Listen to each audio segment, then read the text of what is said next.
கொனச்சுவா எல்லாருக்கும் வணக்கம். நான் உங்க Sangeetha ma'am, master teacher Vedantu.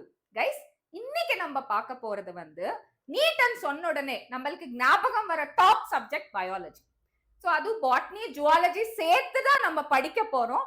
நம்ம என்சிஆர்டி புக்கும் அதே மாதிரி தான் இருக்கும். அதுக்கப்புறம் ரொம்ப ஹாண்டட் சப்ஜெக்ட், நிறைய பேரோட இந்த சப்ஜெக்ட்னா எனக்கு ரொம்ப பயம். நியூமரிக்கல்ஸ், ஃபார்முலாஸ், இதோட ப்ராப்ளம் சொல்யூஷன்ஸ் எப்படிதான் பண்றோம்னு சொல்ற ஒரு சப்ஜெக்ட் பிசிக்ஸ். ஆனா நிறைய அண்டர் ரேட்டட். நிறைய பேர் இதுக்கு பெரிய கான்சென்ட்ரேஷன் வைக்காம கெமிஸ்ட்ரி லாஸ்ட்ல போடுற மாதிரி ரொம்ப அண்டர் ரேட்டட் சப்ஜெக்ட் ஆயிடுச்சு. ஏன்னா நிறைய பேர் என்ன நினைக்கிறாங்கன்னா, நாங்க நீட் படிக்கிறோம்னு நினைக்கிறாங்க. ஆனா இதுல 50% மெம்பர்ஸ் பயாலஜி தான் படிக்கிறாங்க. வரும் பயாலஜி மேலேயே டிபெண்ட் ஆயிட்டு நீட் எழுதுறாங்க. நிறைய பேர் என்னன்னா ரிமைனிங் 50% ஆஃப் த ஸ்டூடெண்ட்ஸ் பிசிக்ஸ்னா பயம் சொல்லி பிசிக்ஸ்க்கு தனியா ஒரு டியூஷன்ஸ் எல்லாம் வச்சுட்டு அதுக்காக ஒரு தனியா ஸ்ட்ராட்டஜி எல்லாம் போட்டுட்டு நிறைய படிக்கிற இன்னொரு சப்ஜெக்ட் பிசிக்ஸ். அதுக்கப்புறம் கெமிஸ்ட்ரி. ஏன்னா இது மிஸ்ட்ரியாவே ஃபைனலி இருக்க போகுது. ஆனா இப்ப நான் கண்டிப்பா சொல்றேன், கெமிஸ்ட்ரியும் ஒரு ஸ்கோரிங் சப்ஜெக்ட். இதுக்கு தனியா ஒரு ஸ்ட்ராட்டஜி கண்டிப்பா தேவை. உங்களுக்கு ஒரு விஷயம் தெரியுமா? நீங்க கெமிஸ்ட்ரி படிக்காம எம்பிபிஎஸ்க்கு போனீங்கன்னா basics of chemistry is very important. அது ஆர்கானிக் கெமிஸ்ட்ரி, ஃபார்மகாலஜி இதெல்லாம் படிக்கும் போது உங்களுக்கு பேசிக்ஸ் இல்லாம எப்படி நீங்க ஃபார்மகாலஜி எல்லாம் படிக்கிறீங்க? ஃபார்மகாலஜி எல்லாம் பெரிய பெரிய புக்ஸா இருக்கும், நிறைய ரியாக்ஷன்ஸ் இருக்கும், பயோ கெமிஸ்ட்ரி இருக்கும். இதெல்லாம் படிக்கணும்னா உங்களுக்கு கெமிஸ்ட்ரி ரொம்ப ரொம்ப தேவை. அதுவும் அலோபதி மெடிசன்ஸ்க்கெல்லாம் கெமிஸ்ட்ரி இல்லாம நீங்க எதுவுமே பண்ண முடியாது. ஓகே? ஏன்னா எல்லாமே ட்ரக்ஸ் மெடிசன்ஸ் கொடுத்து தானே டாக்டர்ஸ், அலோபதி டாக்டர்ஸ் இருப்பாங்க. சோ அதனால இப்ப இன்னைக்கு நம்ம பார்க்க போறது the very very important thing about chemistry, the strategy of chemistry. நிறைய ஸ்டூடெண்ட்ஸ் என்ன பண்ணுவாங்கன்னா, கெமிஸ்ட்ரிக்கு மட்டும் ஒரு ஸ்ட்ராட்டஜி போடாம வரும் இந்த ஃபார்முலாஸ் எல்லாம் பை ஹார்ட் பண்ணிட்டு, ரியாக்ஷன்ஸ் எல்லாம் பை ஹார்ட் பண்ணிட்டு, மெக்கானிசம்ஸ் எல்லாம் அது எப்படி வந்துச்சு அதெல்லாமே தெரியாம பை ஹார்ட் பண்றாங்க. ஆனா இப்ப நான் சொல்ல போறது ரொம்ப ஈஸியா ஒரு சிம்பிளான strategy. It will even make you the god of chemistry. Remember and listen till the end. Why? Because half knowledge is very very dangerous. நீங்க எந்த வீடியோ பார்த்தாலும் சோ லாஸ்ட் வரைக்கும் பாருங்க. எதுவும் ஒரு பாயிண்ட் இல்லனா ரெண்டு பாயிண்ட் அது உங்களுக்கு புதுசா இருக்கும். நீங்க எங்கேயும் பார்க்காத ஒரு பாயிண்ட் இந்த வீடியோல கண்டிப்பா இருக்கும். இது என்னோட கேரண்டி. சோ ஆரம்பிக்கலாமா? சோ கைஸ், இன்னைக்கு நம்ம பார்க்க போறது the very high weightage topics of chemistry and the strategy of chemistry to get 180 by 180. Okay? The first chemistry நம்ம எப்படி பிரிக்க போறோம்? ரொம்ப எல்லாருக்கும் தெரியும், physical chemistry, organic chemistry, inorganic chemistry. So இப்போ நம்ம கெமிஸ்ட்ரியை 3 விதமா பிரிக்க போறோம். இது பார்த்தாவே உங்களுக்கு ஒரு அட்டாமிக் மாடல் ஞாபகம் வரும். அட்டாமிக் மாடல் தெரியாம கெமிஸ்ட்ரியை படிக்க முடியாது. ஸோ ரிமெம்பர், 10th கிளாஸ்ல சில பேசிக்ஸ் இருக்கும் கெமிஸ்ட்ரி பத்தி. அந்த பேசிக்ஸ் ரொம்ப ரொம்ப இம்பார்ட்டன்ட். உங்களுக்கு வரும். அந்த பேசிக்ஸ் இல்லைன்னா கூட அந்த பேசிக்ஸ்ல இருந்து ஸ்டார்ட் பண்ணுங்க. ரொம்ப இம்பார்ட்டன்ட். நீங்க 10th கிளாஸ் கெமிஸ்ட்ரி எடுத்துக்கோங்க. வரும் அந்த பேசிக் கம்போனன்ட்ஸ் முதல்ல படிங்க. நிறைய பேருக்கு கெமிஸ்ட்ரி பை ஹார்ட் பண்ணி 10th கிளாஸ்ல எல்லாம் இந்த தியரி எழுதிட்டு வருவாங்க. அதனால அவங்களுக்கு இன்னும் நிறைய பசங்க இருக்காங்க, எலக்ட்ரான் என்னன்னு தெரியாது, ஆட்டம்னு என்னன்னு தெரியாது, மாலிக்யூல்னு என்னன்னு தெரியாது, இன்னும் இருக்காங்க. ஸோ அவங்களுக்கெல்லாம் ஸ்கிராச்ல இருந்து ஆரம்பிக்கணும்னா 10th கிளாஸ் பேசிக் கெமிஸ்ட்ரி முதல்ல படிங்க. Take your time. ஒரு 5-6 டேஸ், ஒரு 1 வீக் டைம் எடுத்துட்டு ஒரு பேசிக்ஸ்ல இருந்து ஸ்டார்ட் பண்ணணும்னா don't start from 11th, start from your 10th chemistry book. அப்போ உங்களுக்கு ஃபவுண்டேஷன் கொஞ்சம் ஸ்ட்ராங்கா இருந்துச்சுன்னா போக போக நீங்க 11th 12th அந்த மாதிரி போக போக உங்களுக்கு கெமிஸ்ட்ரி ரொம்ப ஈஸி ஆயிடும். அதுக்கப்புறம் next one more very important thing, we are dividing the entire chemistry into 3 parts: physical chemistry, organic chemistry, inorganic chemistry. So right?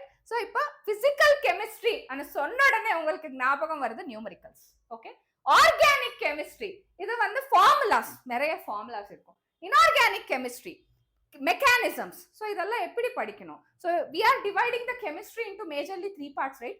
physical, organic and inorganic chemistry. முதல்ல நீங்க physical chemistry பாருங்க. நீங்க physical chemistry எல்லாமே formula paste. Mole concept தெரியாம physical chemistry நம்மளால படிக்க முடியாது. So formula அந்த ஃபார்முலா மட்டும் படிக்காதீங்க, அந்த ஃபார்முலா மட்டுமே ஞாபகம் வைக்காதீங்க. நீங்க ஃபார்முலா மட்டுமே ஞாபகம் வச்சிட்டீங்கன்னா அது எப்படி டிரைவ் ஆயிடுச்சு அதெல்லாம் உங்களுக்கு புரியவே புரியாது. So remember, for formula also you need the concept, you need the theory. NCERT is the best book for the formula concept and formula based theory. அது முதல்ல நீங்க பொறுமையா உட்கார்ந்துட்டு அந்த ஃபார்முலா எப்படி டிரைவ் ஆயிடுச்சு, படிச்சிட்டீங்கன்னா உங்களுக்கு அந்த ஃபார்முலா வந்து புரியறது ரொம்ப ரொம்ப ஈஸி. எது நியூமரேட்டர்ல போடணும், எது டினாமினேட்டர்ல போடணும், எதனால இப்படி ஒரு ஃபார்முலா ஃப்ரேம் பண்ணிட்டாங்க உங்களுக்கு ஈஸியா புரியும். ஃபார்முலா மட்டுமே நீங்க பை ஹார்ட் பண்ணிட்டீங்கன்னா வரும் ஏதாவது தப்பா போயிடுச்சுன்னா உங்களுக்கு எல்லாம் அந்த சீக்வன்ஸே போயிடும். அதனால understand and read how the formula is been derived at first. Even though if you have time, இப்ப நிறைய டைம் இருக்கு உங்களுக்கு, கிட்டத்தட்ட ஒரு 8 months இருக்கு. இந்த டைம் ரொம்பவே போதும் உங்களுக்கு. ஆனா இதுக்கான நீங்க எஃபர்ட் நிறைய வைக்கணும். நெக்ஸ்ட் கெமிஸ்ட்ரி வந்து inorganic chemistry. See, inorganic chemistry is equal to biology ன்னு சொல்லுவாங்க நிறைய பேர். ஏன்னா inorganic chemistry pure NCERT basis. நீங்க NCERT படிச்சுட்டே இருக்கணும். அதெல்லாம் வந்து so inorganic chemistry by heart the NCERT இருந்து டைரக்ட் क्वेश्चंस வரும் இன்ஆர்கானிக் கெமிஸ்ட்ரியில. அதுக்கப்புறம் ஆர்கானிக் கெமிஸ்ட்ரியில வந்து நீங்க மெக்கானிசம்ஸ் அண்டர்ஸ்டாண்ட் பண்ணணும். மெக்கானிசம்ஸ்னா அதோட ரியாக்டன்ஸ் என்ன, சப்ஸ்ட்ரேட்ஸ் என்ன, ப்ராடக்ட்ஸ் என்ன, அந்த ரியாக்ஷனோட நேம் என்ன, இதெல்லாம் வந்து நீங்க பொறுமையா பார்த்துட்டு அந்த மெக்கானிசம்காக ரீசன்ஸ் அதெல்லாம் பார்த்துட்டு understanding is very important. If you go with inorganic chemistry, reading NCERT is very important. But when you come to organic chemistry, உங்களுக்கு என்னன்னா reading NCERT and understanding NCERT is also very, very, very important. Okay? So, our next and foremost important thing, memorizing formulas. எப்படி இந்த formulas எல்லாம் memorize பண்றது? நான் சொன்ன மாதிரி நீங்க முதல்ல கான்செப்ட் படிச்சுட்டு அந்த கான்செப்ட் மூலமா எப்படி இந்த ஃபார்முலாஸ் டிரைவ் ஆயிடுச்சு அதெல்லாம் புரிஞ்சிட்டுக்கு அப்புறம் இந்த நியூமரிக்கல்ஸ் வச்சு ஒரு சிம்பிள் ஈஸியான லெவல் क्वेश्चंस நீங்க ஸ்டார்ட் பண்ணுங்க. அதுக்கப்புறம் ஈஸியான லெவல் ஸ்டார்ட் பண்ணப்ப ஒரு क्वेश्चन வந்து நீங்க ஆன்சர் பண்ணப்ப உங்களுக்கு ஒரு டோபமைன் ஹிட் ஆகும். Yes I can do it and சொல்ற ஒரு கான்ஃபிடன்ஸ் வரும். நெவர் திங்க் தட் நீங்க வந்து ஒரு பெரிய क्वेश्चनக்கு எய்ம் பண்ணாதீங்க. முதல்ல ஈஸியான क्वेश्चनக்கு எய்ம் பண்ணுங்க. அப்ப போக வந்து உங்களுக்கு வந்து அந்த லெவல் 2 क्वेश्चंस, லெவல் 3 क्वेश्चंस, அப்புறம் லெவல் அப் क्वेश्चंस, இந்த மாதிரி உங்களுக்கு ஸ்டெப் வைஸ் போக finally you will reach the point where you can understand everything, every level. So அதனால remember one thing. So basics வந்து thermodynamics and mole concept is very very important for physical chemistry. இது படிக்காம நீங்க physical chemistry உங்களுக்கு புரியாது. So be serious on this 2 topics to understand the physical chemistry. And அதுக்கப்புறம் பார்த்துட்டீங்கன்னா concept should be very clear. Clarity of concept is very, very, very important. உங்களுக்கு concept புரியாம வரும் அந்த ஃபார்முலா மட்டும் தான் நீங்க பை ஹார்ட் பண்ணிட்டீங்கன்னா வேஸ்ட். எக்ஸாம் டைம்ல நீங்க பயாலஜி ஞாபகம் வைக்கணும், பிசிக்ஸ் ஞாபகம் வைக்கணும், கெமிஸ்ட்ரி ஞாபகம் வைக்கணும். இதெல்லாம் கொலைட் ஆயிட்டு உங்களுக்கு அந்த டென்ஷனுக்குள்ள இதெல்லாம் மறந்து போவீங்க. இன்னொரு விஷயம் என்னன்னா நம்ம தனியா எக்ஸாம் எழுததில்ல. பயாலஜி தனியா, பிசிக்ஸ் தனியா அப்படி இல்ல. எல்லாமே ஒரே நாள் அந்த 3 hours-லயே எழுதணும். ஸோ அதனால ரொம்ப ஃபாஸ்டா இருக்கணும், ரொம்ப ஆக்யூரேட்டா இருக்கணும், கால்குலேஷன்ஸ் வந்து ரொம்ப ஃபாஸ்டா பண்ணணும். அதுக்காக வந்து நீங்க கால்குலேஷன்ஸ் அந்த மாதிரி பிராக்டிஸ் பண்ணிட்டே இருக்கணும். இன்னொரு வெரி இம்பார்ட்டன்ட் திங் என்னன்னா, so how the formulas are drive. நான் சொன்ன மாதிரி இந்த ஃபார்முலாஸ் எல்லாம் எப்படி டிரைவ் ஆயிடுச்சு அது கண்டுபிடிச்சுக்கோங்க. ஓகே, முதல்ல அந்த பேசிக்ஸ்ல இருந்து ஸ்டார்ட் பண்ணுங்க. And guys, the other thing is triggered questions. நீங்க ஒரே மாதிரி questions பண்ணாதீங்க. கொஞ்சம் நம்பர்ஸ் சேஞ்ச் பண்ணி, கொஞ்சம் ஏதாவது ஃபார்முலா சேஞ்ச் பண்ணி, NCERT அதுக்கப்புறம் PYQs இந்த ரெண்டுமே வச்சுட்டு, இந்த ரெண்டுமே இப்ப NCERTல நீங்க ஒன்று படிச்சுட்டீங்க, PYQsல அவங்க ஒரு மாதிரி ட்ரிக்கியா கொடுத்தாங்க. அது என்ன டிஃபரன்ஸ் அன்னு பார்த்துட்டு அதுக்கேற்ற மாதிரி நிறைய questions ப்ராக்டிஸ் பண்ணிக்கோங்க. And next, so guys, cheat sheet. What is the cheat sheet? நிறைய பேர் இதை ஃபாலோ பண்ணுவாங்க கெமிஸ்ட்ரிக்காக. நீங்க ஒரு क्वेश्चन பார்த்துட்டீங்கன்னா அதுக்கேற்ற மாதிரி ஃபார்முலா வந்து ஞாபகமா வச்சுக்கிறதுக்கு ஒரு கனெக்ஷன் இருக்கும். அந்த சீட் ஷீட் எல்லாம் ப்ரிப்பேர் பண்ணிக்கோங்க. நிறைய எக்ஸாம்ஸ்ல என்ன ஃபார்முலாஸ் கொடுக்குறாங்க, ரொம்ப இயர்ஸ் ரிப்பீட் ஆன ஃபார்முலாஸ் என்ன, இதெல்லாம் தான் சீட் ஷீட். இந்த சீட் ஷீட் கண்டிப்பா உங்களுக்கு இருக்கும். அதுவும் கெமிஸ்ட்ரி, பிசிக்ஸ்ல கண்டிப்பா இருக்கணும். Next, so if you know the concept you can drive the formula. இதுதான் சிம்பிள் ஃபார்முலா, வேற ஒன்றும் இல்லை. ஃபார்முலா நீங்க மெமரைஸ் பண்ணணும்னா உங்களுக்கு கான்செப்ட் தெரியணும், அந்த ஃபார்முலா எப்படி டிரைவ் ஆயிடுச்சுன்னு தெரியணும். இதுதான் யாரு சொன்னாலும் உங்களுக்கு கான்செப்ட் புரியாம உங்களால ஃபார்முலா ஞாபகம் வைக்க முடியாது. If you have a photographic memory, even though இப்போ நீட் क्वेश्चन பேப்பர்ல ட்ரிக்கியா கொடுத்தா என்ன பண்ணுவீங்க? ஸோ அதனாலதான் கான்செப்ட் படிச்சுக்கோங்க. அதுக்கப்புறம் so guys, practicing basic formula based questions. முதல்ல பேசிக்ஸ்ல இருந்து ஸ்டார்ட் பண்ணிக்கோங்க. அதுக்கப்புறம் போக போக லெவல் போயிடுச்சுன்னா உங்களுக்கு அந்த ஃபார்முலா எப்படி சேஞ்ச் பண்ணணும், அந்த நியூமரிக்கல் சேஞ்ச் பண்ண என்ன ஆன்சர் வரும், ஆனா உங்களுக்கு ஈஸியா புரியும். And next very very important physical chemistry and சொன்ன உடனே நம்மளுக்கு நியூமரிக்கல்ஸ் தான் ஞாபகம் வரும். ஸோ அதனால நியூமரிக்கல் பேசிக் கொஸ்டின்ஸ் ரொம்பவே ப்ராக்டிஸ் பண்ணிக்கோங்க.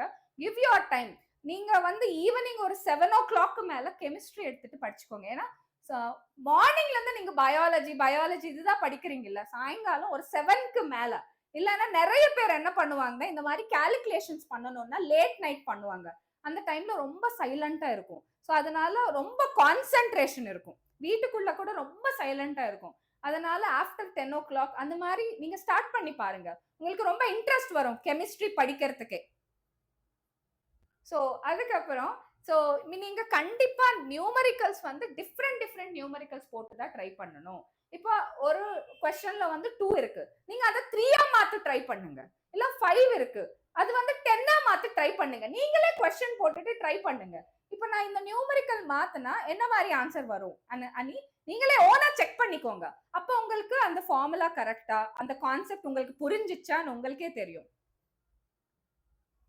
ஸோ கைஸ், இப்போ நீ 2025 பார்த்துட்டு நிறைய பேர் வந்து ஜேஇ மெயின்ஸ் லெவல் கொஸ்டின் பண்றாங்க. ஸோ கைஸ், அது கூட நீங்க லெவல் 1 லெவல் 2 கொஸ்டின்ஸே பண்ணிக்கோங்க. லெவல் 3 லெவல் 4 அந்த மாதிரி போகாதீங்க. நீங்க போக போக என்னன்னா நீங்களே ரொம்ப காம்ப்ளிகேட் பண்றீங்க. ஸோ அதனால JEE mains basic level of questions. Okay, don't go for very advanced level of questions. ஏன்னா நீட்டுக்கு அவ்வளோ தேவையில்லை. நான் எப்பவும் சொல்ற மாதிரி என்ன படிக்கணும்னு தெரியணும் இம்பார்ட்டன்ட் தான், ஆனா என்ன படிக்க கூடாதுன்னு தெரியறது கூட ரொம்ப ரொம்ப important.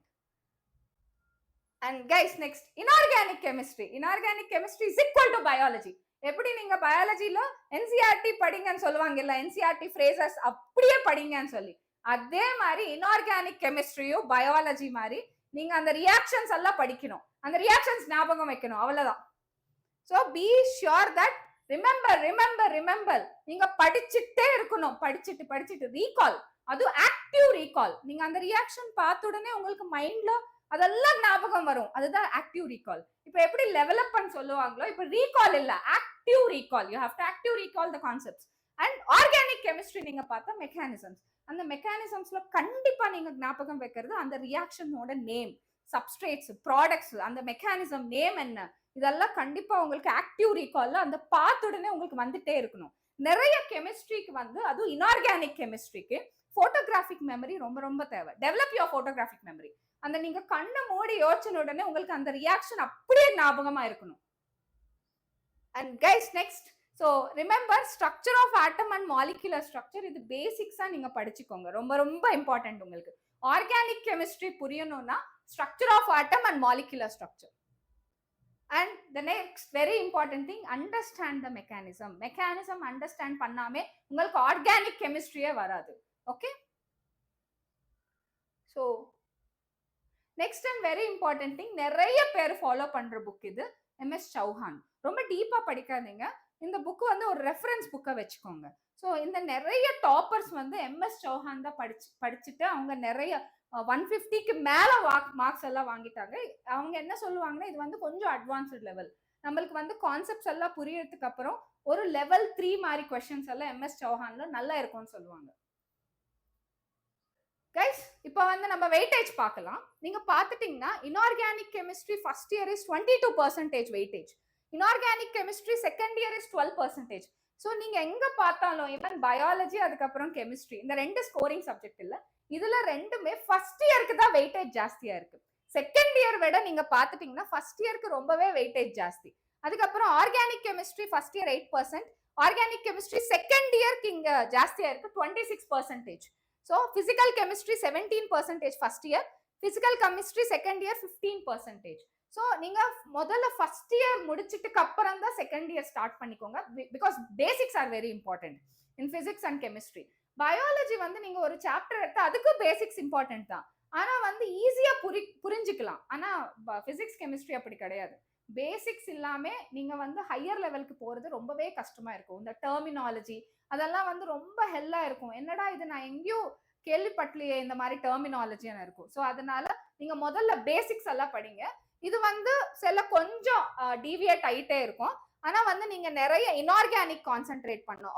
Inorganic first year concentrate பண்ணிக்கோங்க, அதுக்கப்புறம் ஆர்கானிக் செகண்ட் இயர். ஸோ எல்லாமே சேர்த்து. ஸோ கொஞ்சம் லீஸ்ட் இம்பார்ட்டன்ட் ஒன்னு என்னன்னா inorganic chemistry second year. Okay, so இது வந்து ஒரு வெயிட்டேஜ் லாஸ்ட் 13 இயர்ஸ் கொஸ்டின் பேப்பர்ஸ்ல இருந்து எடுத்த ஒரு வெயிட்டேஜ், எந்த எந்த இயர் டெக்ஸ்ட் புக்ல என்ன மாதிரி வெயிட்டேஜ் இருக்குன்னு சொல்லி. அதுக்கப்புறம் ஸோ கைஸ் இதெல்லாம் வந்து பிசிக்கல் கெமிஸ்ட்ரியில very very very important topics. Mole concept and concentration terms, Bohr's model, quantum numbers, thermodynamics, flat and slot, equilibrium and n factor oxidation state, so dilution, Nernst equation. So இதெல்லாம் வந்து நீங்க screenshot எடுத்துக்கோங்க. இது வந்து ரொம்ப ரொம்ப important topics, high weightage topics from the last 13 years question papers. அதுக்கப்புறம் இந்த கெமிக்கல் கைனடிக்ஸ் நிறைய கொஸ்டின் பேப்பர்ஸ்ல கெமிக்கல் கைனடிக்ஸ் வந்துட்டே இருக்கும். எவ்ரி இயர் கண்டிப்பா ஒரு 3 கொஸ்டின் அது கெமிக்கல் கைனடிக்ஸ்ல கண்டிப்பா இருக்கும். அதனால இது நீங்க கொஞ்சம் டீடைல்டா பாத்துக்கோங்க. அதுக்கப்புறம் ஸோ கைஸ் இது வந்து ஆர்கானிக் கெமிஸ்ட்ரியில வெரி வெரி இம்பார்ட்டன்ட் டாபிக்ஸ். நீங்க ஸ்கிரீன்ஷாட் எடுத்துக்கோங்க. IUPAC nomenclature, general organic chemistry, GOC, okay, isomerism, aromatic character, ozonolysis, so இங்க நேம்ட் ரியாக்ஷன்ஸ், இதெல்லாம் நீங்க ஸ்கிரீன்ஷாட் எடுத்துக்கோங்க. இதெல்லாம் வந்து ரொம்ப ரொம்ப இம்பார்ட்டன்டான topics. So high weightage topics from the past 13 years question papers. So அதுக்கப்புறம் இந்த நேம்ட் ரியாக்ஷன்ஸும் இதோட நீங்க ஸ்கிரீன்ஷாட் எடுத்துக்கோங்க, ரொம்ப இம்பார்ட்டன்ட் இதெல்லாம். And next inorganic chemistry. Inorganic chemistry நீங்க பாத்துட்டீங்கன்னா periodic trends, ionisation energy, hybridisation and dipole moment, D block elements, F block elements, isomerisation and coordination complex, CFT, இது கூட நீங்க ஸ்கிரீன்ஷாட் எடுத்துக்கோங்க. இதெல்லாம் ரொம்ப இம்பார்ட்டன்ட் டாபிக்ஸ்.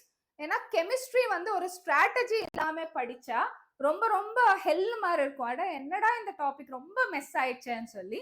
ஸோ கைஸ் எனக்கு தெரிஞ்ச ஒரு ஸ்டூடெண்ட் என்ன பண்றாங்கன்னா, இது ரொம்ப இன்ட்ரெஸ்டிங்கா இருக்கும், இது கேட்டுக்கோங்க, அதனாலதான் லாஸ்ட் வரைக்கும் நீங்க கேளுங்கன்னு சொன்னேன்.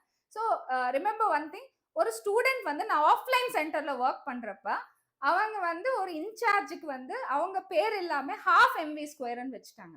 கைனெட்டிக் எனர்ஜியோட ஃபார்முலா ½ mv². அவங்க வரப்ப அவங்க சொல்லுவாங்க ½ mv² சொல்லி. அப்ப எல்லா கிளாஸ்ல இருக்கிற எல்லா ஸ்டூடெண்ட்ஸ் அலர்ட் ஆயிட்டு படிக்கிற மாதிரி புக்ஸ் எல்லாம் ஓபன் பண்ணுவாங்க. ஸோ அது மாதிரி நான் 2-3 தடவை பார்த்தேன். என்னடா இந்த ½ mv², அவங்க வந்த உடனே இவங்க ½ mv² சொல்றாங்கன்னு சொல்லி. அப்ப நான் கூப்பிட்டு கேட்டேன், என்ன நீங்க ½ mv² அடிக்கடி கொஞ்சம் சவுண்டா சொல்றீங்கன்னா? அப்ப அவங்க சொன்னாங்க, மேம் ஒன்னும் இல்ல, இன்சார்ஜ் மேம் வராங்கன்னு சொல்லி ½ mv² அவங்களுக்கு பேர் வச்சுட்டோம், அதனால எல்லாருக்கும் ½ mv² இன்சார்ஜ் மேம் வராங்க சொல்லி ஒரு கோட் வேர்ட். எனக்கு கொஞ்சம் இன்ட்ரெஸ்டிங்கா இருந்துச்சு. அப்ப நான் அவங்களுக்கு ஒரு ஐடியா கொடுத்துட்டேன். உங்க கிளாஸ்ல வந்து ஒரு 70 பீப்புள் இருக்காங்க. இப்ப நீங்க ஒரு வேலை பண்ணுங்க, எல்லாருக்கும் ஒரு ஒரு ஃபார்முலா பேரா வச்சுக்கோங்க. அவங்க ஒரிஜினல் பேர் எல்லாமே அவங்க பார்த்த உடனே உங்களுக்கு அந்த ஃபார்முலா தான் ஞாபகம் வரும். அவங்க கூப்பிடும் போது நீங்க அந்த ஃபார்முலா வச்சு கூப்பிடுங்க. அப்ப உங்களுக்கு ரொம்ப ஈஸியா இருக்கும். இந்த மாதிரி நீங்க ஆக்டிவ் ரீகால் பண்ணிக்கலாம் இல்லன்னு சொன்னேன். அதை வச்சு அவங்க அந்த அகடமிக் இயர் ஃபுல்லா அந்த 70 ஸ்டூடெண்ட்ஸோட பேர் எடுத்துட்டு அவங்களுக்கு பேர் இல்லாம அவங்களுக்கு ஒரு ஃபார்முலா நேம் கொடுத்துட்டாங்க. அந்த மாதிரி அவங்க கூப்பிடும் போதெல்லாம் அந்த ஃபார்முலா வச்சு கூப்பிட்டு அந்த மாதிரி அந்த ஸ்டூடெண்ட் மட்டும்தான் நீட் 2024ல கெமிஸ்ட்ரி மட்டுமே 165 மார்க்ஸ் வந்துச்சு. எல்லார்கிட்ட ஒரு ஒரு சீக்ரெட் ஸ்ட்ராட்டஜி இருக்கும். உங்ககிட்டயும் நிறைய சீக்ரெட் ஸ்ட்ராட்டஜிஸ் எல்லாம் இருக்கும். அது நம்ம கமெண்ட் பாக்ஸ்ல ஷேர் பண்ணிக்கோங்க. அது உங்களுக்கு எந்த மாதிரி இந்த பிசிக்கல், ஆர்கானிக், இன்ஆர்கானிக் இந்த 3 பார்ட்ஸ்ல எந்த கெமிஸ்ட்ரி ரொம்ப பிடிக்கும், ஆனா எந்த பார்ட் ஆஃப் கெமிஸ்ட்ரி ரொம்ப கஷ்டமா இருக்கும், அதெல்லாம் நீங்க கமெண்ட் பண்ணிக்கோங்க. நாங்க உங்களுக்கு ஆன்சர் பண்றோம். இனிமே நிறைய இன்ட்ரெஸ்டிங் வீடியோஸ் நம்ம சேனல்ல வரப்போகுது. உங்க Sangeetha ma'am, master teacher Vedantu. நன்றி, பை.